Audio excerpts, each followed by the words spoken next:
Okay, looks like we've started. Well, this is EPA2, English for Public Administration 2, and I'm your professor. My name is Robert Dickey. And my camera is a little high right now, so let me see if I can lower it just a tiny bit. I'm doing a recording today because I missed our first class of this week. The first class for the semester was last week on Thursday. And some of you made it and some of you didn't. Well, okay, I understand. Then the first class for this week should have been Monday at 4:30. But there was a problem. And the problem was that there was a typhoon, Typhoon Hyson. And that's a problem because if you came last Thursday, you know I don't live in Miriam. I don't live in Daegu. I live in Miriam. And because of the typhoon, there were no trains in the morning, and there were no trains in the noontime. And the first train arrived in Daegu at 4:30. Our class starts at 4:30. And it's still an hour to get to school, 5:30. So I had to send a text message to everybody to say, I can't come to class. So this is a video bogan, a video makeup class. And yes, you have to watch it. If you don't watch it in the first 2 weeks, then you'll be marked absent. You'll be marked absent. I'm sorry, but unfortunately, this is how it has to work. Ordinarily, this class meets face-to-face. This class was designed to be a face-to-face class. We are not doing distance learning. We're not doing recordings. We are not doing Zoom or other live communication. We are a face-to-face class. But because of the rain, this is a bogan. All right. So the makeup class for Monday, September 7th. By the way, I have a night class, EPA2. It also meets on Monday, and it meets on Wednesday evenings. I did teach my Monday class on September 7th in the evening because I got to school. I'm going to make this video available to that class also, but it will not be for attendance. It's just a helpful reminder. You can watch this anytime in the future. Now, in this video lecture, I'm going to cover things that usually would be done in a simple lecture anyway. So for this first class meeting of the first or second week of school, however you count it, it doesn't really matter that this is a recording. By the way, I did recorded classes last semester. Every week, one class was a recording and one class was a live Zoom. So this is not strange for me, but last semester I did all my recordings in my home and my computer was set up for that. And I had some nice tools and some nice technology available. But for this lecture, I'm in my office, and I don't have all those toys, all that technology. So this lecture will be a bit more simple. Okay, at this point, we don't need this PowerPoint anymore, so I'm going to make it go away. We're going to look at the e-board system, the CTL, right? The CTL system. And when you take a look at it, you'll go in as you usually do, and you're going to choose the class English for Public Administration 2, just like it says right there. The pointer on this recording is not very nice. I don't know if you can see it. Anyway, when we come into the CTL system, you'll find that there can be a number of different options. I prefer to start the system with this kind of overview. It's my preference. There's other ways to enter the CTL and you will find your preference. And I'm going to use the CTL in Korean language because it's what I know. The English version confuses me. But I do use English titles for these. So the 공지사항, I call it the notice board. And here you'll see there is one notice as of right now. But look just above that. You'll see that it says week 1, week 2, week 3, and it has a date in it. Now, the school's basic setting is 2 weeks, but I have changed that. I've changed it, I've moved things forward because I put things up on this CTL and then it places those things according to the day that I uploaded it. I can't control that. So when I put some things up on August 25, they didn't show up because the original setting for week 1 was September 1 or September 2. So I had to change it. So you'll notice that it starts from August 24. Don't worry about that. In our class, I will tell you when you need to do things. Because if we look further down, we can see that the same item appears in 2 different weeks. Because these weeks overlap. So I'll tell you when you need to do things. Okay, while I'm recording this, which happens to be Wednesday, September 9th,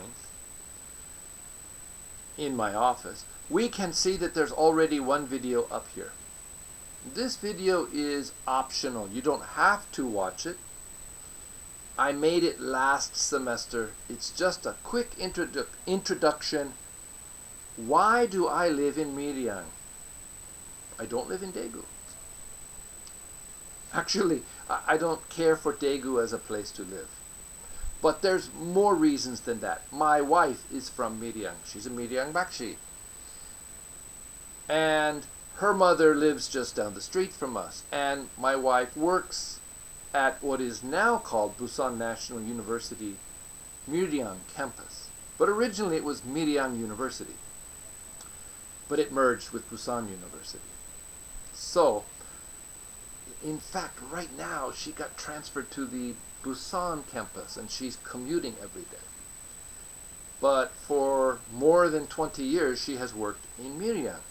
And I love my wife, I love my daughter, I want to stay in my family house. So many nights I will sleep in Miryang.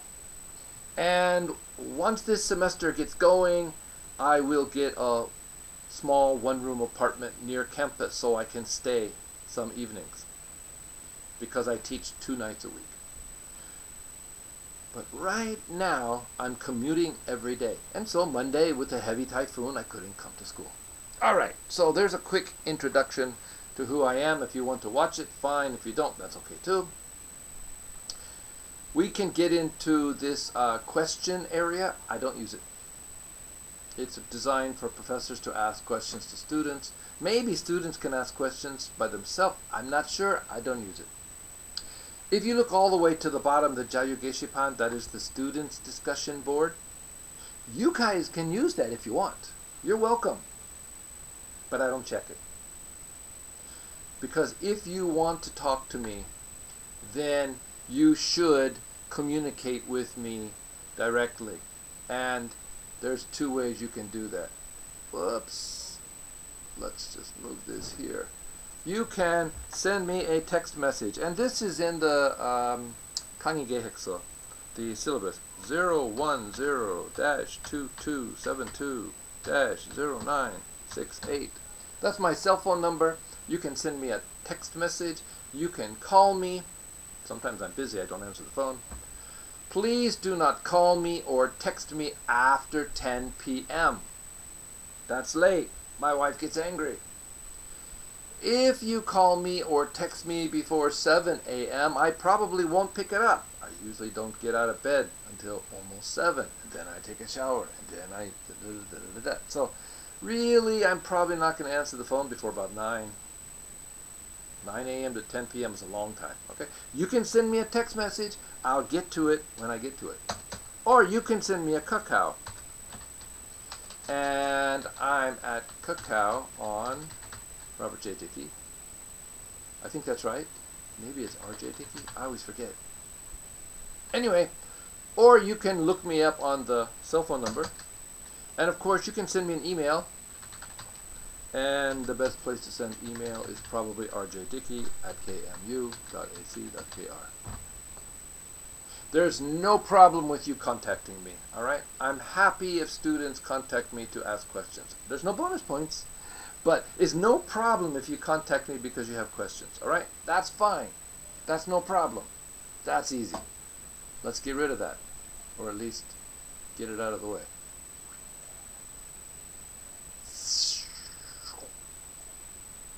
I'm just going to stick it in the corner over here for now, okay? You can see that if you want.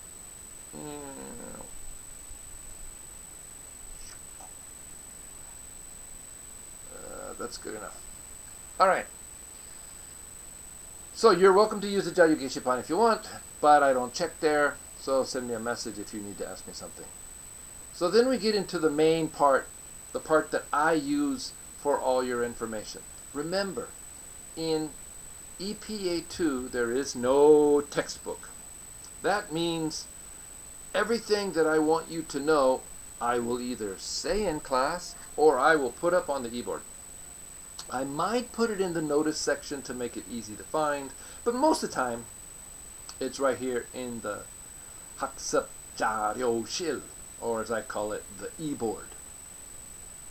And you can look at it this way, or of course you can click on the little packaging and it gives you everything like this. In either case, the first thing is at the bottom. Newest things are at the top. Okay, I prefer to work in this package when I get onto the page. So, last week on Thursday, in our first meeting, I kind of introduced the class, EPA2, which you could think of as 행정 영어 토론, English discussions or debate in the general field of public administration or public service. I usually think about our major, 행정 major, as public service. That's actually the name of our school, right? 공공, 뭐지, I just forgot. That's terrible. I've forgotten the name of our school. Let me check. It's here. 공공인재학부. Yeah, which you could maybe translate as public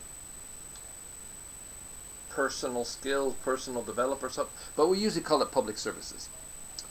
Why? Because my philosophy is that public administration is more than just getting ready for a government job. Public administration includes NGOs management. It includes churches management. It includes volunteer programs and your Rotary clubs and all of that. That's how we do it in the US, and that was my specialization. I was an NGOs manager. I was a CEO of NGOs in the US and senior staff and consultant later. So I am not a city manager. I am not a government employee of any sort. My focus was how community groups are managed and how they work to perform public services. So that's a little bit of an introduction to me. Of course, I mentioned in the first class, my name is Robert Dickey. Please call me Professor Dickey, Dr. Dickey, Mr. Dickey. I'm a professor of public administration at Keimyung University in Daegu. We talked a little bit about self-introductions. In this class, I don't really want to teach self-introductions, but you should be able to do a simple self-introduction. Hi, my name is Kim Min Jung. My family name is Kim, spelled that K-I-M. Please call me Min Jung or Minnie. I am a third-year student of public administration at Keimyung University in Daegu. Fine, good. Okay. Also, last Thursday, I walked quickly through our syllabus, our 강의 계획서, which again you can access on this page. face, I think. Where is it? Where is it? It's easy to do it this way and this way. EPA2. And then it is right here from the top. And you can see all the information. The key points that most students want to know is, yes, we have a midterm test. It's a paper test. And we do not have a final paper test unless students have simply not learned the stuff that they were supposed to learn before midterms. I'll know that because of the way you work in class. So usually how the final test works is the last 3 discussions that you do in class, I mark your performances, and then that becomes the final grade. Also in this class, participation is a score, 10% for participation.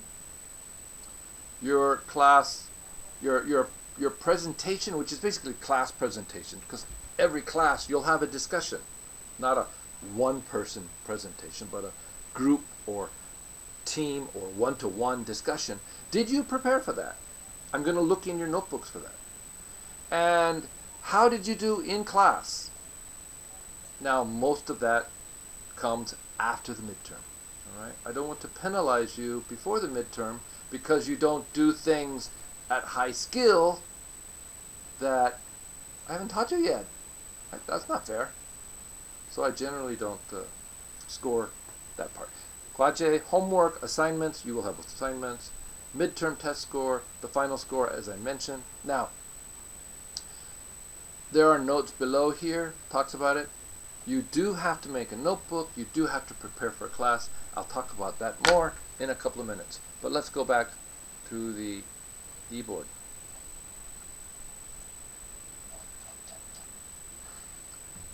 The materials, everything you need will be on this e-board, okay? And everything you need will be found by yourself. There's no book.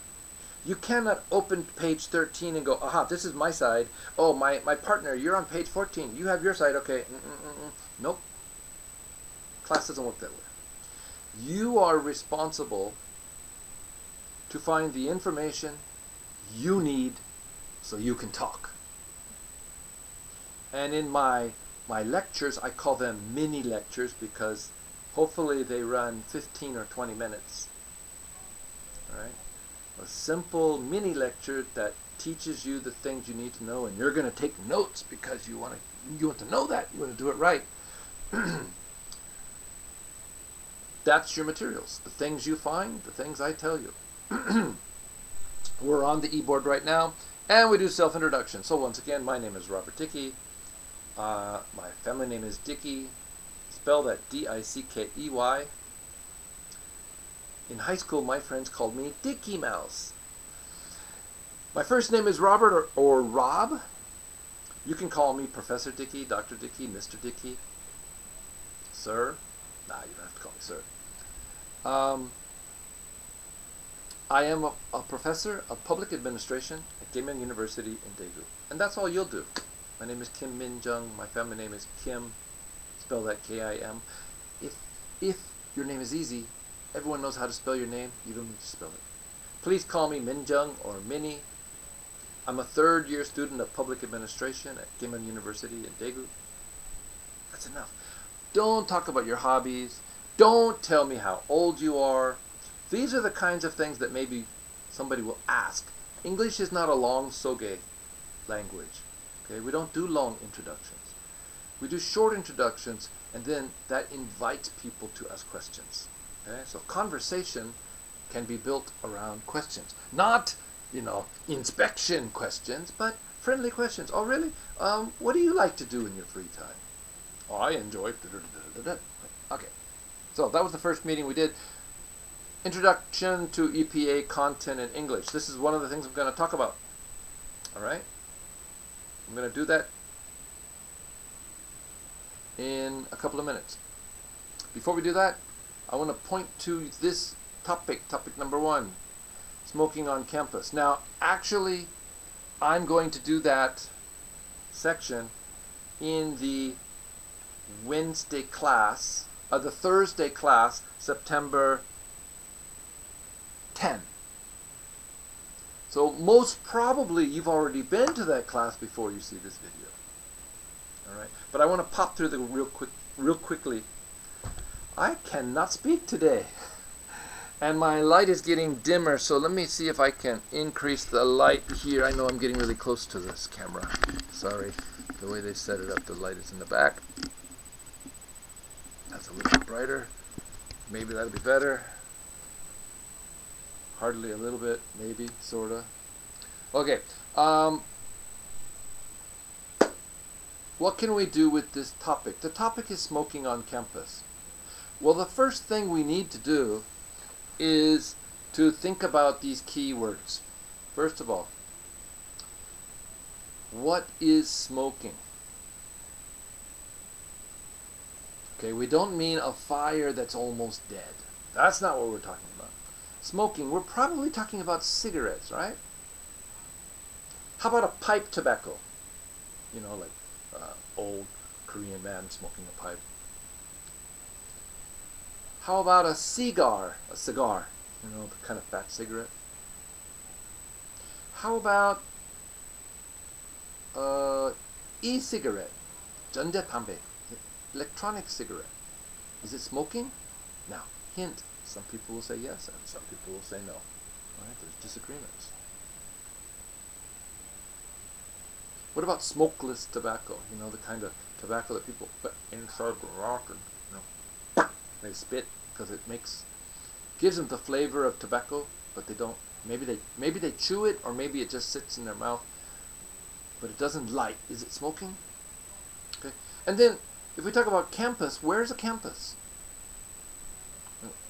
How do we translate campus? In Korea, we talk Songso campus of Kimyeongdae or Daemyeong campus. But what's a campus? Do you have a word in Korean besides campus? Maybe we say gyone. Gyone. How big is campus? All right, I'm going to leave that for the second class. All right. The rest of this section is for the second class, which is Thursday, September 10, which is probably before you see this video. We're going to do this the following week, but it's already here and you can take a look at it.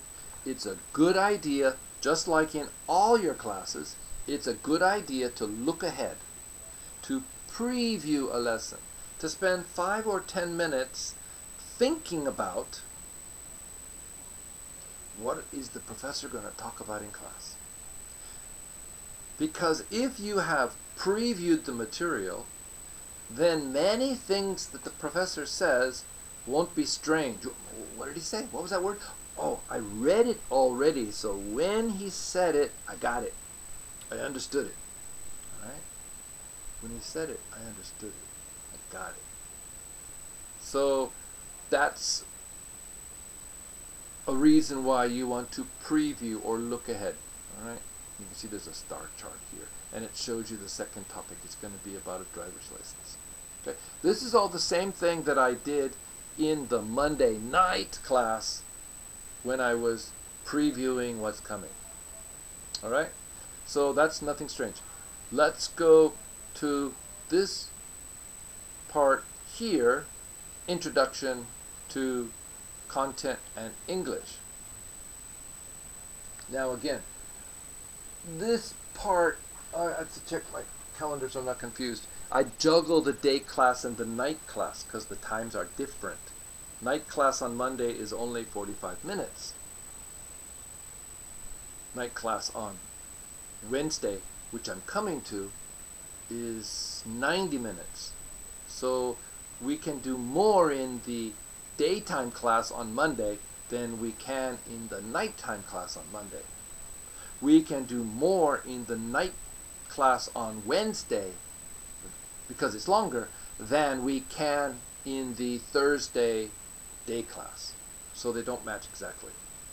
So what I mentioned in our first class meeting last week, Thursday, was that you can't just miss the day class and go to the night class, because they may not be balanced.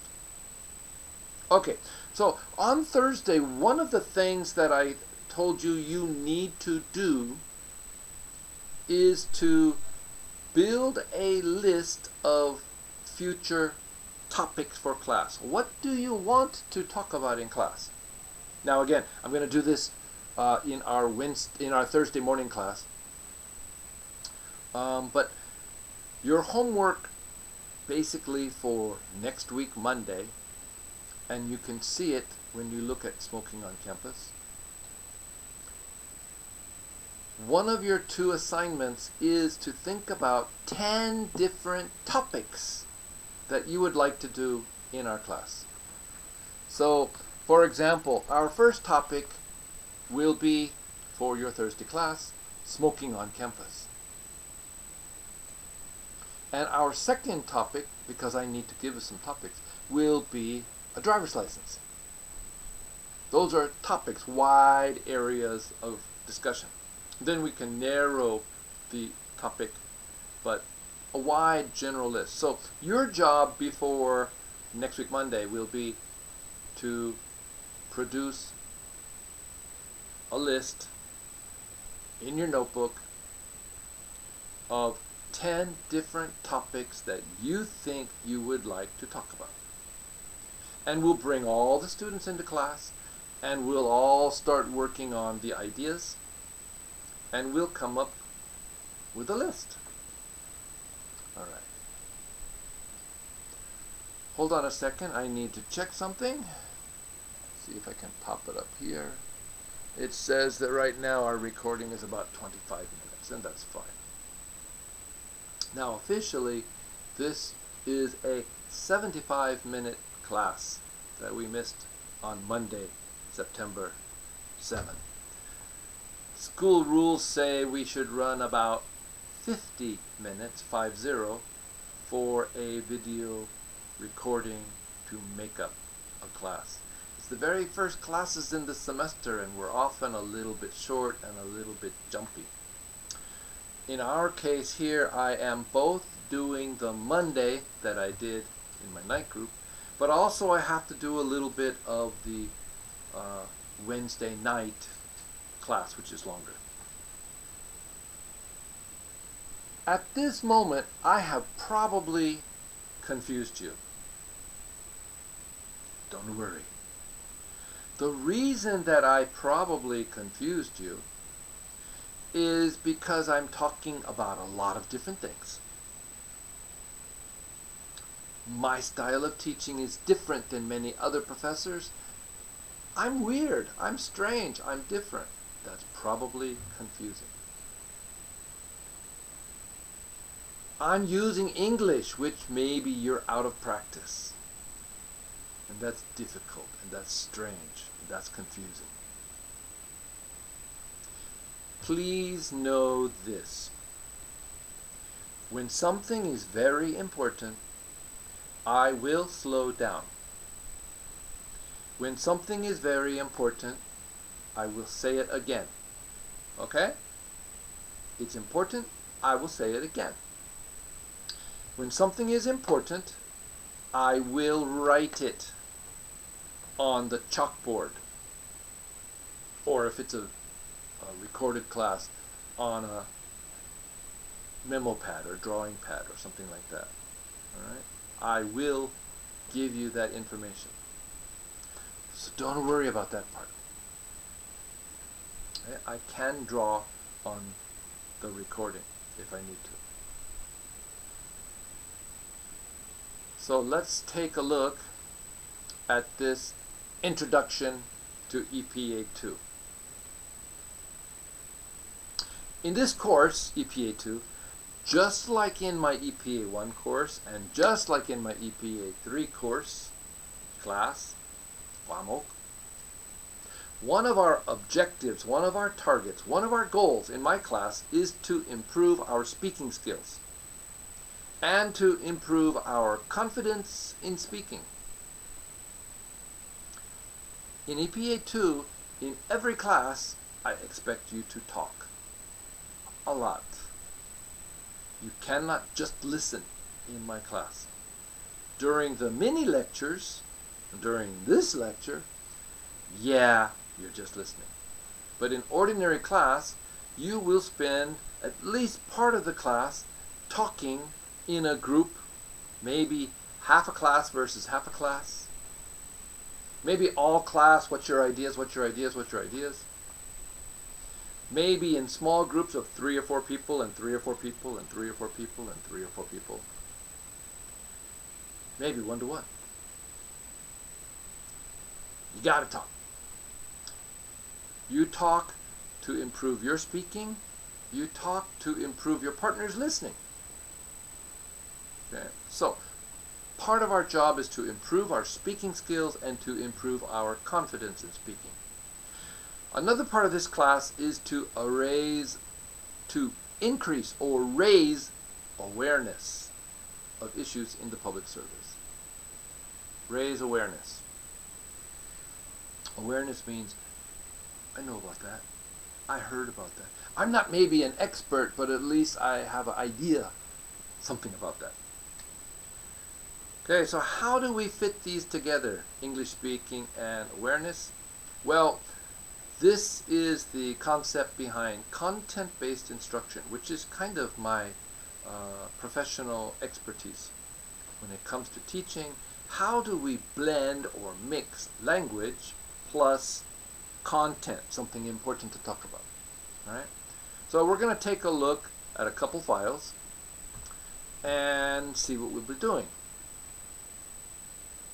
Now, in the Thursday day class, we will do some brainstorming. And I'm going to go through this really quickly in the Thursday day class. Brainstorming, what is brainstorming? You know, a storm like a typhoon or a lightning storm where there's a lot of lightning in the sky. Well, brainstorming is when our brains get really excited. All right? And we just kind of throw ideas out there.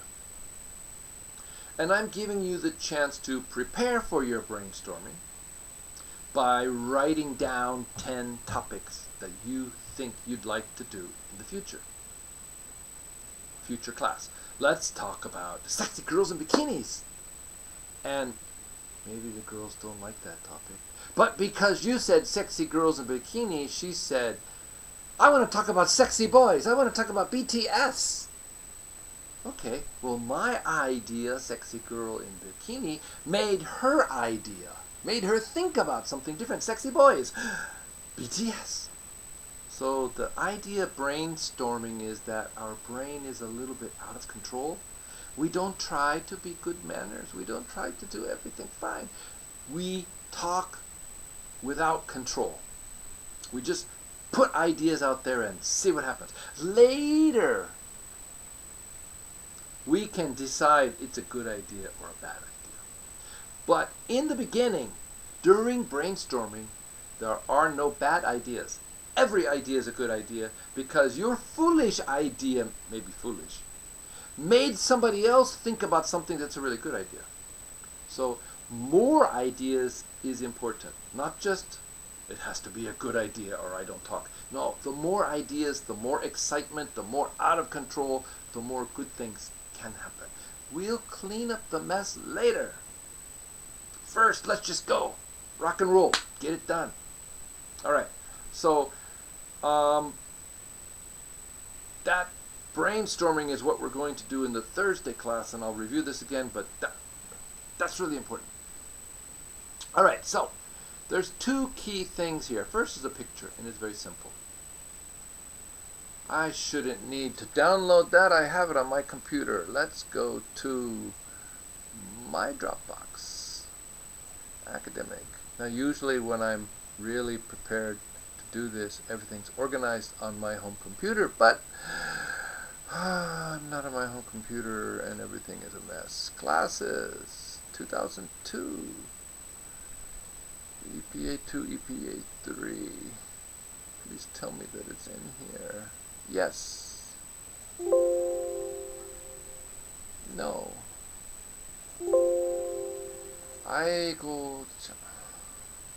I forgot. That is the download folder. Alright, so let's go here. Sorry, I'm wasting your time. This is terrible. Bad professor.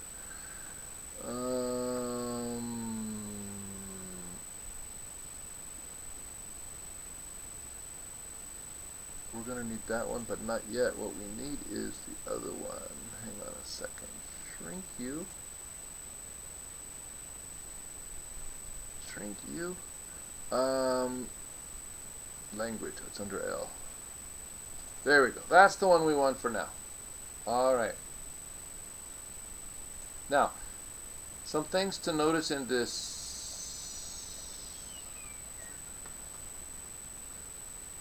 Which software am I using? I'm not at home. Okay. Some things to notice.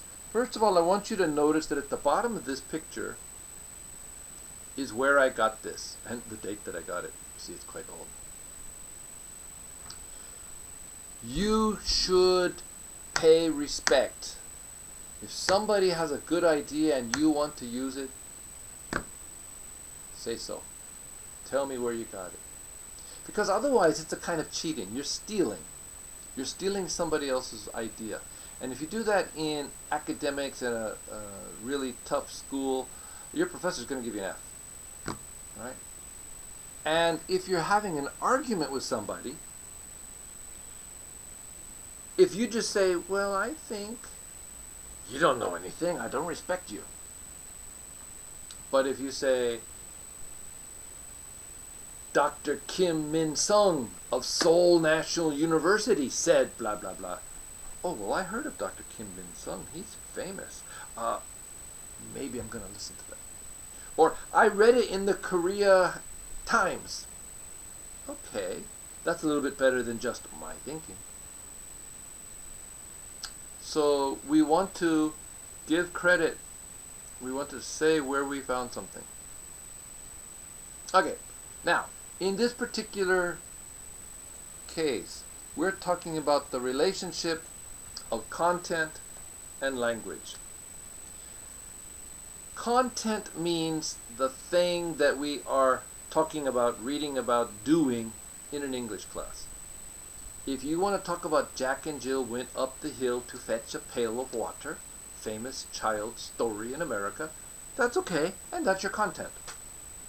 If you are going to a church school for English, they're probably going to talk about the Bible.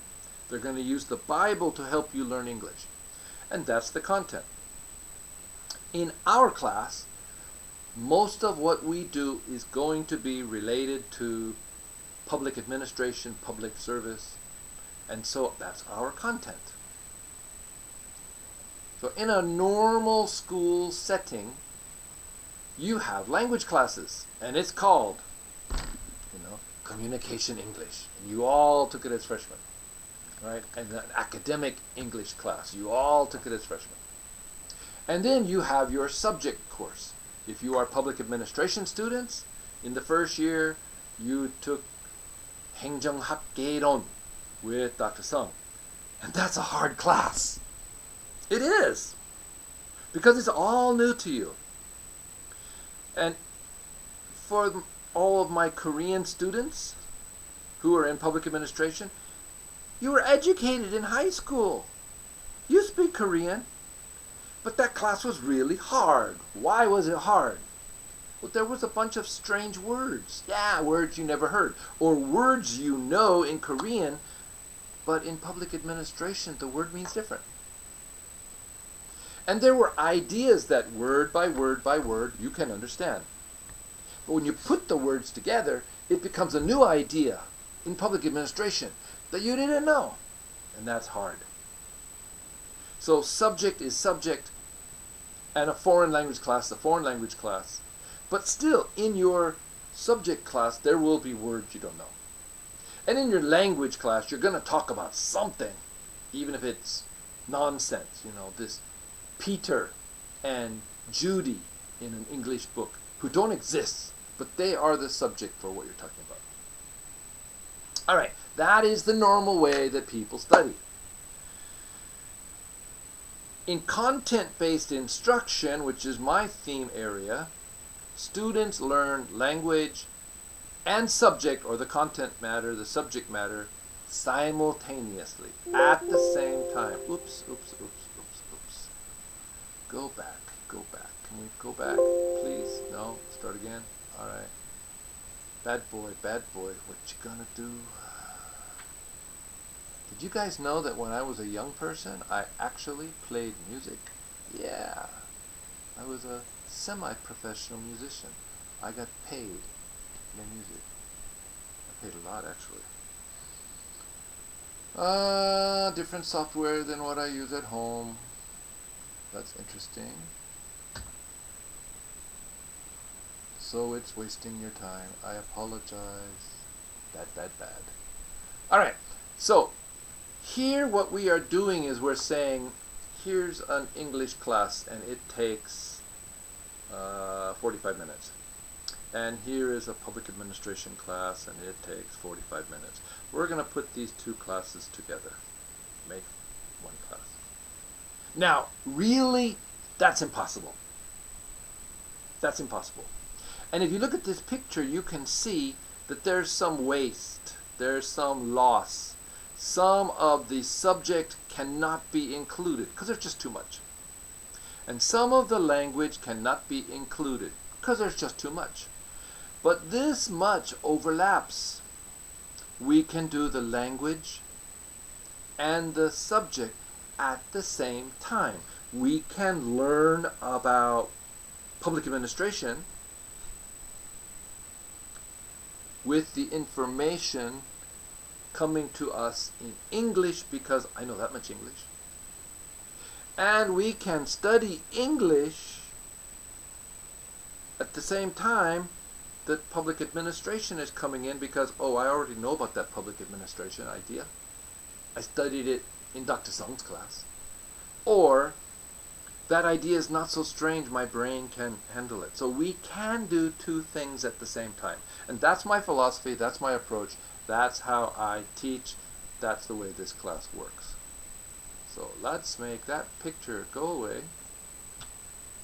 And let's pull up the reading, which we can, oh gosh, I just don't use this, again, a different package. Move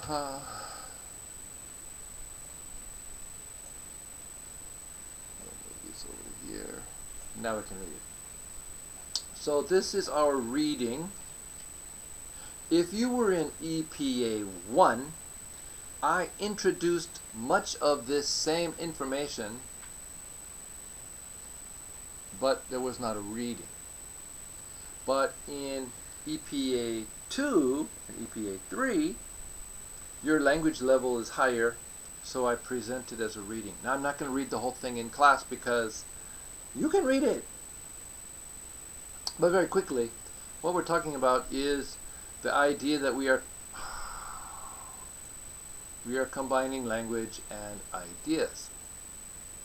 Thinking or learning new ideas, we can call this cognition. Cognition means your brain is working. Your brain is working. And it's figuring it out. It's, aha, I understand. Thinking or learning new ideas is hard enough for anyone, but if we add the problem of difficult language, it makes it that much harder. Your mental computer is multitasking. It's working harder.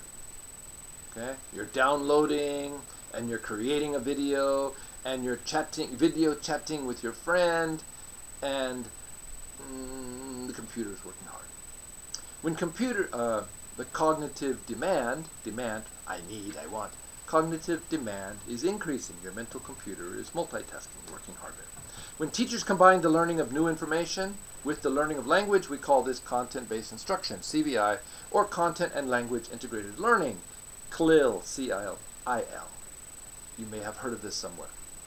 Language teaching experts have divided the kinds of English skills that language learners have or are working on into two basic classes. BICS, basic interpersonal communicative skills, BICS, basic, okay. Interpersonal, person to person. Communication, communicative, communication means we are sending messages back and forth. Skills, can do, which is ordinary talk between people. Taxi driver English, store English. And the other type, two types, is CULP, C-A-L-P. Cognitive, thinking about academic, related to school or high studies. Language processing. Processing means the working activity, kind of in Korean, jung. The kind of language you need when you are learning or talking about school materials or difficult subjects. Now here I wrote C. Cummings, 1979. Why? Because Biggs and Culp is Cummings' idea. So if I'm going to use his idea, I want to give credit to that. If this was an academic paper, at the bottom of the paper I would have to tell you exactly the name of his paper and the journal and all that. But for here I'm not. Okay? Culp requires both higher content demand, okay, higher content demand, and higher language demand. We're thinking harder about content, and the language is harder. Harder vocabulary, harder grammar. So this description, Biggs and Culp, is true. It doesn't matter if we're talking about reading, writing, listening, or speaking. So let me show you some pictures that show it a little bit. In the first picture, we can see Biggs and Culp. And we have these two arrays. Okay, the first axis is about language. From very, very easy language, high, to very, very complex language, high grammar, high vocabulary, speaking fast, maybe strange accent. And the other axis, the y-axis, is about the content, the thing that we're thinking about. It's very, very easy. Everybody knows, or you already know my story. To very, very complex, rocket engineering. So when the language is fairly simple and the content is fairly simple, we're in the Biggs range. When the language is more challenging and the content is more challenging, we're in the Culp range. Now, don't worry about perfection. This is not rocket science, right? This is a rough drawing to help you. But I do want to point out that there is some overlap. The lines are not perfect. And what's one person's Bic, another person might call Culp. All right? Now, in this first picture, demand, requirement, need is the same as skills. We're not making a difference. And we could also say that the TOEIC test is generally based on Biggs. That's the way the TOEIC test was designed. And the TOEFL test is basically more on Culp. That's the way the TOEFL was designed. How are the tests different? Biggs is questioning whether an ordinary businessman can survive on a simple business trip overseas. Culp is designed to find out if students, foreign students, can go to an English-speaking country and survive in the classroom. In the classroom. So there you go. Go overseas to a foreign university, it's Culp. Now, it could be that you're studying Japanese or Chinese or German, and you go to a Chinese university, a Japanese university, a German university. It's the same question. It's not limited to English. Okay? Biggs and Culp. TOEIC and TOEFL. Language challenge, demand, proficiency, skill, content challenge, demand, proficiency, skill. So in the next picture, demand is more like challenge or difficulty. It's not about skill. The question in the second picture is, how hard is your brain working? So it's going to be different for each person. Because some people are going to know everything about that subject, and some people aren't. Some people have better skills. If my skill is high, then the challenge is high. If my skill is high, the challenge is low. If I'm an expert basketball player, then shooting the ball into the basket should be not too hard. Here's our picture. Cognitive load in the context, in the case, in the situation, the scenario of content and language learning. Let's look at it. We've got language demand and we've got content demand, same as before. Now, let's look at any situation. I am hungry. I want dinner. Okay, that language is pretty easy for most students. The idea, the topic, hunger, dinner, this is not a hard thing to think about. So that's probably going to be down here. For a university student who has studied English, this is so easy. If all my class is like this, it's too easy for you. You'll be bored. Okay? Because the language demand is low and the content demand is low. But let's say I raise the language demand. I'm using more complex words. I'm using more complex grammar. I'm using a peculiar accent. Maybe I'm speaking very softly. But the topic is the same. Oh, woe is me. Times are difficult these days as the time has passed the evening hour, yet I have not devoured my ordinary evening meal. I wish to dine. The topic is the same. It's time to eat. I'm hungry. But the language is much higher. Could you understand it? We can do the reverse also. We can talk about something much more complex. We can use easy language, and it will put something up here. Now, if we talk about something complicated and we use complicated language, we go this way and we go this way, then we're out here somewhere. And for most learners, it's just too difficult. Their brain is working too hard. We see the smoke coming out of their ears. It's too difficult. I call that grief. Grief is like, oh, somebody died. I'm dying. Or we can also call that cognitive overload. There's just too much. It's too hard for your brain to do. We don't want this. We don't want you bored. We don't want you dying. So somehow we have to balance. And this idea is the ideal, the perfect, the best case. Cognitive load. Load is demand, carrying on your shoulder. A load is your backpack too heavy. So the ideal load means it's a good challenge for you. It's not killing you, but it's a little challenging. You're interested, you're learning, you got it. So if we are talking about a difficult subject, we should make the language demand a little less. Let's get it in here. Okay? Make the language a little less because we're talking about something difficult topic in public administration. If we want to push up the practice on our language, we should talk about something easy or something that we know. Okay? That's the topic. And of course, we can consider that when you have stress, when you have anxiety, everything gets harder. And if you are crossing cultures, you're talking about what's normal, or I do something and you think that's strange because it doesn't fit Korean style, then that can make everything a little bit more complicated for you. In this third picture, we go back to this idea of demand as skill. Okay? It's not a very important difference.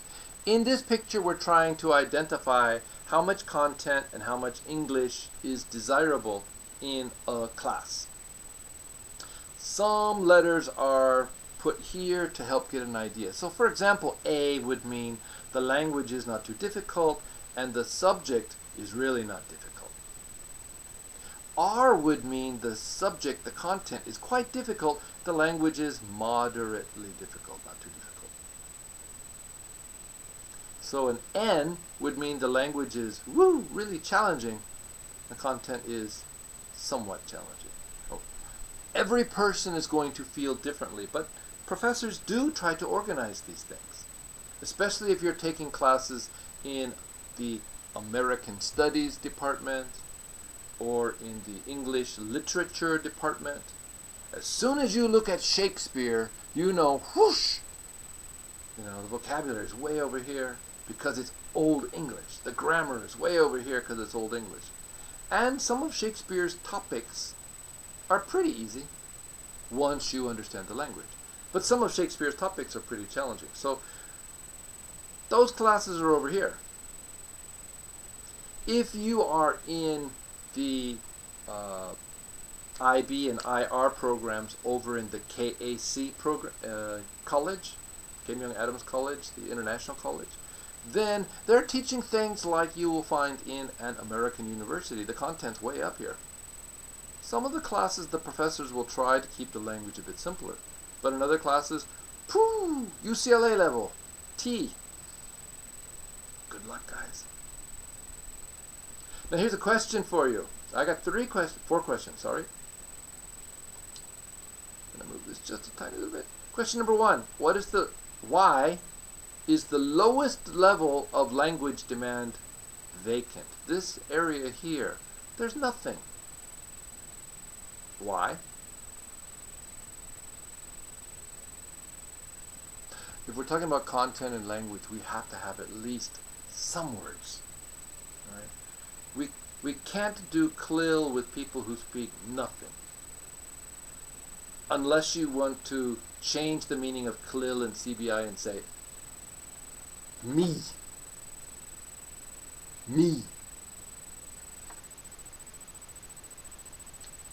you. That's not really what we're talking about in content and language. So, box one, why is it vacant? Because we can't really do anything if we don't have any language. Question two, why are the higher content areas but lower language areas vacant? And you notice that it kind of moves over. Why are these areas vacant? Why is this not available?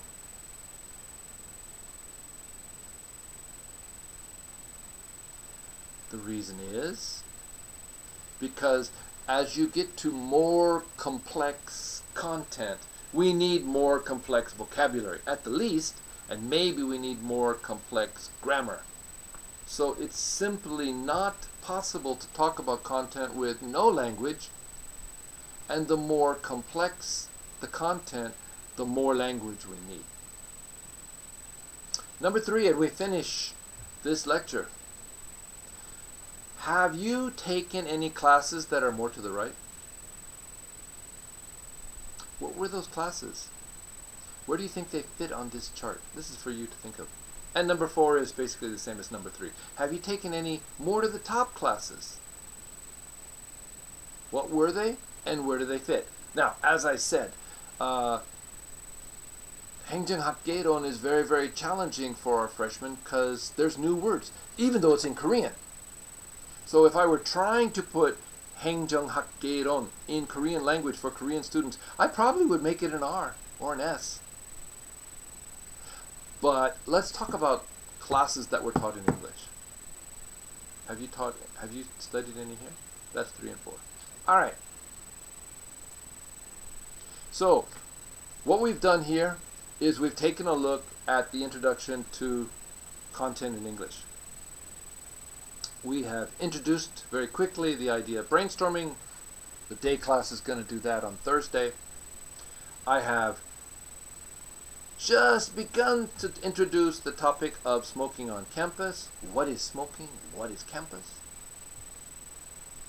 And I've reminded you that you need to do preparation, probably 15 minutes for every topic. What do you have ideas? Now for the first topic, just come to class with some ideas. What do you think you want to talk about? As we go in this class, I will teach you how to organize your thoughts, how to find new thought. But for now, just come to class with 10 thoughts. And the second thing is that you need to brainstorm 10 topics for possible future classes. So write down at least 10 ideas of possible future topics and write down a bunch of ideas on the topic of smoking on campus. And that's going to do it for today. Sorry that this recording is pretty crummy. As I said, I wasn't planning to do this. All my stuff is at home, but I'm at school. So we'll see how it goes. Thank you very much. See you in class.